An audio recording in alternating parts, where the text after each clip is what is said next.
All right, what's up, everybody? Welcome back to Mondays with Mooch. Today we got a special one. So, those of you that have been kind of following on, Jason here and I have been doing a podcast called Patched. It's something we'll be dropping soon, so keep an eye out on that.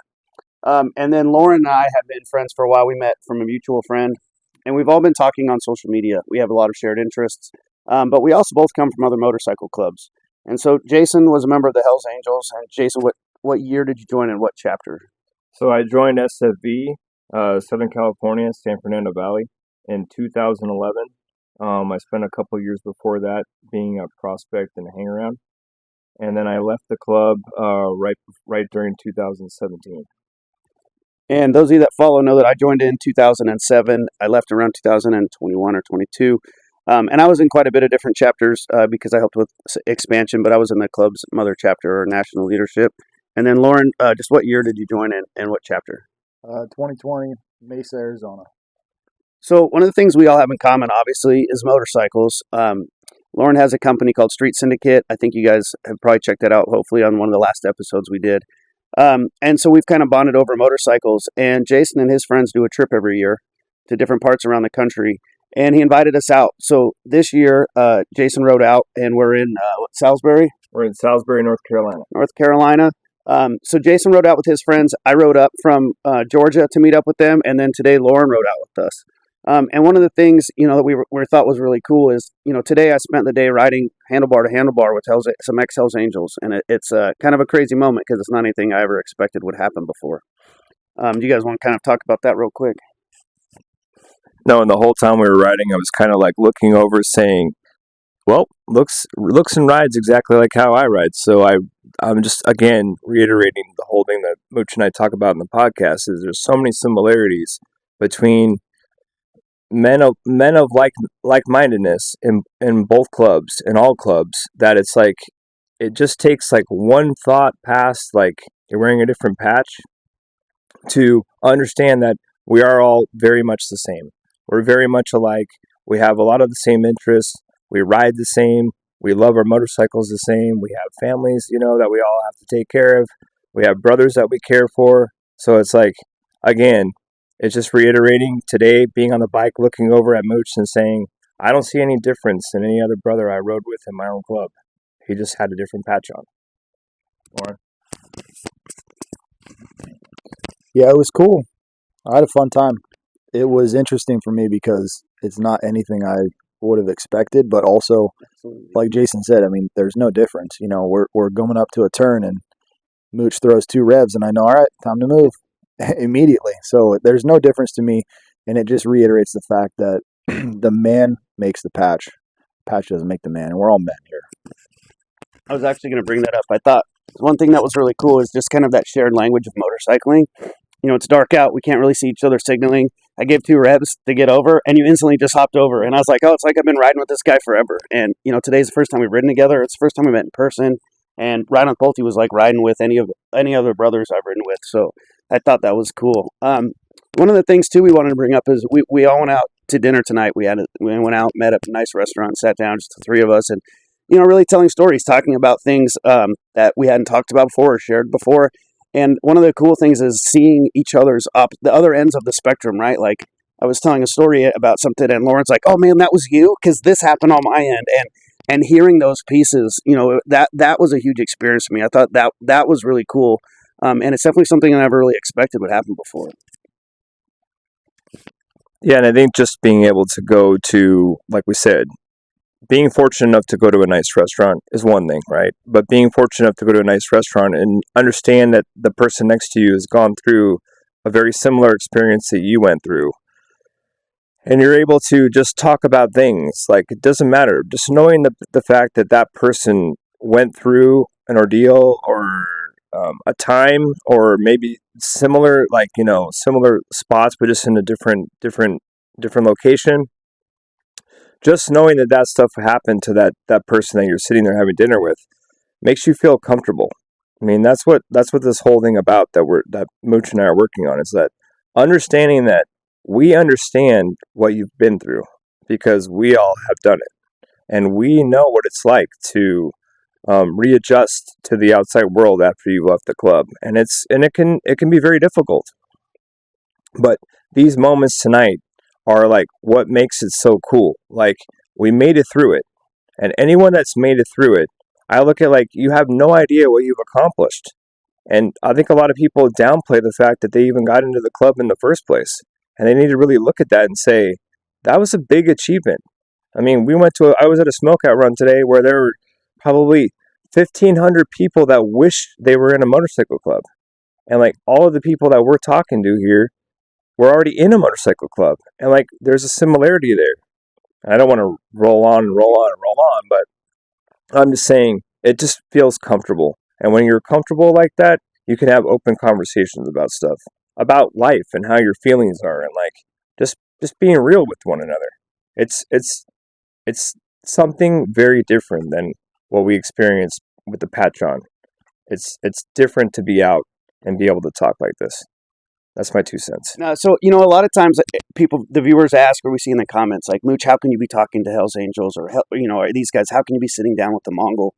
And the reality of it is, these guys on each side of me lived a certain lifestyle that very few of you will actually ever understand. Very few of you ever actually did it. We all lived this style of lifestyle for many years, went through different things. So we have a lot in common in that, but we also all left the club and had to transition back to regular life, or however you guys want to put it. And we have that in common too. So it's one of these things where we take the patch away and we all three have way more in common than we ever did at differences. And so, sitting down at this dinner discussing that, I think, was big for me to really notice how much we all have in common. If it wasn't for that patch, we all would have been brothers for a long time. Yeah, and the cool part about it was, you sit down, you tell stories, you talk, you share things, and how much similarity there is.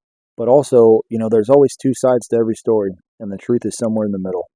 And you start to learn that and feel that and understand, just because we're so different doesn't make us different. We're just on other ends, different clubs, different teams, right? But, like you play football, you're playing football. We're riding motorcycles. And the cool part about it is we all cross state lines together. We all cross state lines to meet in one spot. And when you share that with somebody, you share that with other people, it brings on a different sense of realism, accomplishment, and definitely a lot of respect. So no matter what, at the end of the day, we all have respect for each other. And that's something that is lacking nowadays, is people having respect. You see another club, and you don't understand that lifestyle, but at the end of the day, respect is earned. And, these two guys next to me definitely earned mine. So we're not going to get super deep into it today, but I wanted to scratch the surface a little bit. All of you guys, I'm sure, see and hear all these different things. And today we really were interested in talking about, this quote-unquote biker war, right? Mongols versus Hells Angels, and we all hate to call it that, but just based off of what you've all heard. And, I wanted to ask these guys a question. I asked them before, but I wanted everyone else to hear it. So, Jason, I'll start with you. When you first joined the Hells Angels, did anyone specifically tell you, hey, we're at war with the Mongols? Or how did you know that Mongols were enemies when you joined? When I came around the club, we were still, we weren't necessarily, having any conversations, or we weren't in good graces with the Mongols. They were going through their trial. And at that time, they weren't really wearing their patches. They weren't around a lot. So, they were dealing with their own stuff. But we were still dealing with and having the Vagos come to our events. So I didn't really understand that whole thing of who we were against or what was going on, and my first run was my first USA run, we were going to Colorado. And we were in Colorado, we pulled into a gas station, and the member comes up to me and goes, hey, keep an eye out for the Sons of Silence. And I'm like, okay, first of all, who are the Sons of Silence? And second of all, what do they even look like? Because, we're on the road, motorcycles, guys with Harley owner groups jackets. They look like they're part members of clubs when they first pull in and you see the front. You don't see it until you see the back. So, again, yes, like the question Mooch is asking, like, when did you figure it all out? Of course, it came quick. But to tell you the truth, when I jumped into this, no one sat me down and said, this is exactly what's happening, and this is why. And I don't think that's we're doing nothing but a disservice to our young guys coming into the clubs, because they don't have all this knowledge up front. They don't know the history of what's going on. They don't know the problems between the clubs. They don't know where it originated. They're not sure who's good in the zoo and who's not, and they're also not clear as to what's going on in the rest of the country. I mean, like, things have flip-flopped in the last 5 years. And I'm not sure a lot of guys even know what's going on in the clubs, but it's almost like it should become not a prerequisite, but it should become something that I think should be asked by people who are coming to join the clubs. And just my 2 cents, because if you don't know, you're in the dark. So that's my 2 cents on it. I just think that it's just a couple questions and you get a lot out of it. So thank you. What about you, Loren? Did anyone specifically tell you that we were at war? I mean, you're in Arizona, so it might be a little different. But how did that start out with you? No, nobody specifically told me. But like you said, Arizona's a little different. It's kind of the Wild West. It was just kind of common knowledge. No one had to tell you. So one of the stories I was actually saying earlier is, when I first joined the Mongols, I joined in Oregon, and there's no Hells Angels in Oregon. So my early experience was a little different. But, being one of the few white members in the club, when I was at my first national run, I linked up with the San Diego guys because they were mainly white. And they handed me a hat. It was my first gift as a Mongol, and the front said "Fuck the Hells Angels," and the back said "Dago." So I already knew the history between the two clubs. No one specifically told me the clubs were at war, but it was to that point where they were making merch that fuck this team, fuck that team.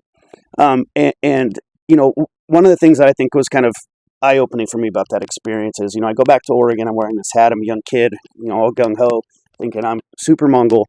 And again, there's no angels in my state, so it's kind of a different statement, right? But a civilian had come up to me saying he didn't like my hat. And he said, well, what if a Hells Angel sees it? And one of the things I don't think people understood at that time was my patch that said Mongols was going to get the same reaction as my hat that said fuck the Hells Angels, because that's where things were at that time. But it kind of also spins me to the next question of, did anyone ever specifically tell you, I know there's rumor mills, but either of you, what the war was about? Why did we have beef? So we always heard, or at least I could say I heard, that it was over a woman. But that's all we heard, is that's how it started in the 70s. I knew why things escalated over the years, but from the beginning origin, it was a girl. And what about you, Loren? Not anything that was happening specifically at that time, but did anyone tell you the history of it, or why there was an issue? Yeah, I heard the same thing as Jason, over a woman. And, to dispel any myths, and you guys here with me are going to be good witnesses to this, that it was never actually a true statement that the Mongols war started because they weren't allowed to join the Hells Angels, so they started their own club. At that time when the Mongols started, both of you guys know there was many other Hispanic members of the Hells Angels. It was not any sort of prerequisite that kept them out. And in reality, I mean, that's a media narrative that we could all agree, right? That's a media myth that I think just spins off why these two clubs have issues. And then, we've all heard the California bottom rocker. There's definitely, some credibility to that statement. But I think the point I wanted to make was that we're bringing up stuff that happened in the 70s, right? And these two clubs are talking about, fuck each other, kill each other, all this shit over something that, as far as we knew as new members, didn't directly affect us yet, right? Yeah, 50 years before we were, 50 years ago. One of the things that Loren and I talked about earlier, because we were kind of spitballing, could things ever change and how could they change? And I'll let you kind of repeat what you said, Loren, because I thought it was a good point about the different age groups. Oh, yeah. So the hard part about it is you have older members who have just seen so much. And at a certain point, they're like, okay, we're ready for this to end. And you have the new members coming in who it hasn't affected. But then you have in the middle that have directly lost people or directly been in conflicts, and things have happened that they just can't erase. So that's the problem. That's the hard part, is things that have personally hurt you. You've lost people that are close to you. You've lost brothers. You've specifically been through something. That's where the hard part is, because you can't erase that. There's nothing that can get over that for a lot of people. So the only real way to overcome that is knowledge. Yeah, I think that's a really solid point, because the point we brought up here initially was when I joined, I heard the history. Again, no Hells Angels in my state. But the minute that my brother Rambler that I was tight with was killed by a Hells Angel, I was all on board with this too. And I think that's what perpetuates the cycle, right? Is you lose someone, or something happens with you when you're out and about, and then it's easy to say, yeah, fuck them, and this is an enemy. But I mean, Jason, I don't know. Do you have any ideas like how to slow that down or where to go from there? It's like we can't get away from the fact that whatever's happened in the past has happened in the past. How we move forward and how we figure out the next 50 years for all this stuff, I just think that we're missing out on some huge opportunities. And I think unless we kind of figure something out together, we're spinning our wheels. And it's like there's always going to be, every 10 years, there's going to be a new group of guys. And like you're going to see a new group of faces because people get burnt out. And that's where we're going to be for a long time. So like, I don't know how to solve it, but all I know is that if it was to be solved, it would be huge. Fucking huge. And obviously, this is a very deep and heavy topic, and we're not going to be able to deep dive it tonight or even scratch the surface. But what we wanted to bring to the forefront in this episode and at least start the dialogue with is how do we move forward, or how could those clubs move forward? And I think what we're representing is the how, right? Like, Loren said, the education piece or the knowledge piece, getting to know each other, understanding that there's a face to the enemy, there's a man behind the patch, and how much we have in common is going to shock the majority of you. The majority of people that join the club, that's because that's who's in their region or that's in their area, or maybe they grew up with a member, not because they hate another club or they hate this club or they hate Hispanics or they hate the whites or, whatever the rumors are. The fact is, the type of people that get drawn into this lifestyle have way more in common than they differ. And I think starting to spend time with each other, riding bikes together, spending time on the road together, doing the things that we all love that got us in the club life in the first place, and really getting to know each other is at least the first step in trying to put an end to things. Any last thoughts? I think that also, if you're going to try to make those connections with other people, try going out without your patch on. I mean, I know it's tough to say, like, I never wanted to take my patch off to go into a bar or restaurant anywhere, right? But try doing it without your patch on, meeting up with some other people, because when you don't have that on and you're just you, the person across the table from you is just going to be themselves. You're going to find it's a different conversation, and you're really going to get to know somebody. So that's my suggestion: is try it without the patch, just for one night.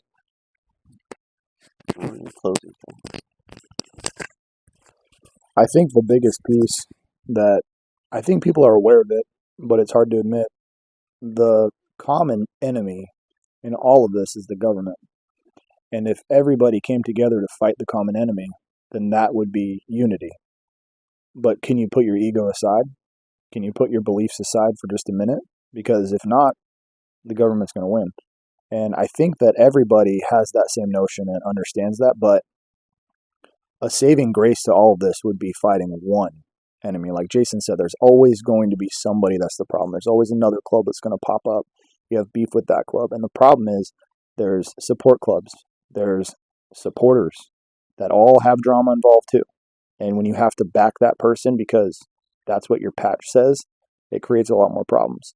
But if the common enemy is a government, well, that's unity.